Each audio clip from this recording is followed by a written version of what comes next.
ହାତୁରି ମିଳିବ ଆଶ୍ୱସ୍ତି 21ରୁ ବର୍ଷା। ରାଜ୍ୟରେ ଜାରି ରହିଛି ଗ୍ରୀଷ୍ମ ପ୍ରଭାବ। ଅସହ୍ୟ ତାତିରୁ ଆଉଟୁ ପାଉଟୁ ହେଉଛନ୍ତି ରାଜ୍ୟବାସୀ। ଏହି ସମୟରେ ଆଶ୍ୱସ୍ତିକର ସୂଚନା ଦେଇଛନ୍ତି ପାଣିପାଗ ବିଜ୍ଞାନ ଉମାଶଙ୍କର ଦାସ।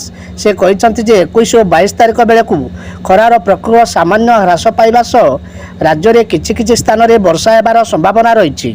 20 ତାରିଖ ବେଳକୁ ଦକ୍ଷିଣ ଓଡ଼ିଶାରେ କିଛି ଜିଲ୍ଲାରେ ବିଜୁଳି ଘଡ଼ଘଡ଼ି ସହ ବର୍ଷା ହେବାର ସମ୍ଭାବନା ରହିଥିବା ବେଳେ 21 ତାରିଖରେ ବିଜୁଳି ସହ ଘଡ଼ଘଡ଼ି ବର୍ଷା ହେବାର ସମ୍ପୂର୍ଣ୍ଣ ସମ୍ଭାବନା ରହିଅଛି। ସେହିପରି 21-22 ତାରିଖରେ ଉପକୂଳ ଓ ଉତ୍ତର ଓଡ଼ିଶାର କାଳବୈଶାଖୀ ସହ ବର୍ଷା ଓ ପବନ ହେବାର ସମ୍ଭାବନା ରହିଛି, ଯାହାର ଫଳରେ 3 ଦିନ ତାପମାତ୍ରା 2ରୁ 3 ଡିଗ୍ରୀ ଖସିବାର ପୂର୍ବାନୁମାନ କରାଯାଇଛି।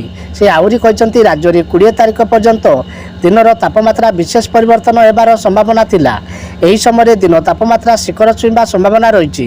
କେତେକ ସ୍ଥାନରେ ତାପମାତ୍ରା 45 ଡିଗ୍ରୀ ଛୁଇଁବାର ସମ୍ଭାବନା ଥିଲା।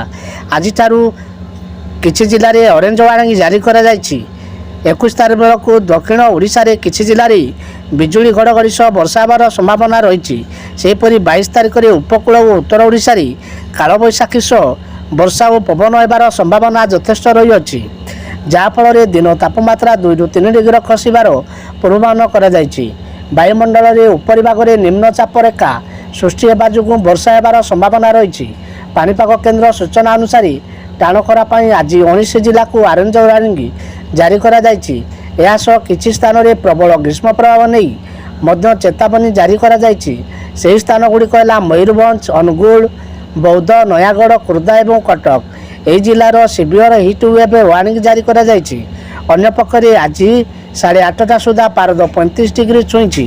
ତାଳଚେର ସବୁଠୁ ଉତ୍ତପ୍ତ ସହ ପାଲଟିଛି। ତାଳଚେରରେ ତାପମାତ୍ରା 35 ଡିଗ୍ରୀ ରେକର୍ଡ କରାଯାଇଥିବା ବେଳେ Bhawanipatna 34 degree, Titlagarh 33 degree, Jharsuguda 33 degree, Baripada 33 degree, Baleswar 32 degree ଓ ଭୁବନେଶ୍ୱରରେ 31 ଡିଗ୍ରୀ ତାପମାତ୍ରା ରେକର୍ଡ କରାଯାଇଛି। ଏହିଭଳି ଗୁରୁତ୍ୱପୂର୍ଣ୍ଣ ଭିଡ଼ିଓ ଦେଖିବା ପାଇଁ ହେଲେ ଆମ ଚ୍ୟାନେଲ ସହିତ ଯୋଡ଼ି ରୁହନ୍ତୁ। ଡିଓ ରିପୋର୍ଟ ସତ ଖବର।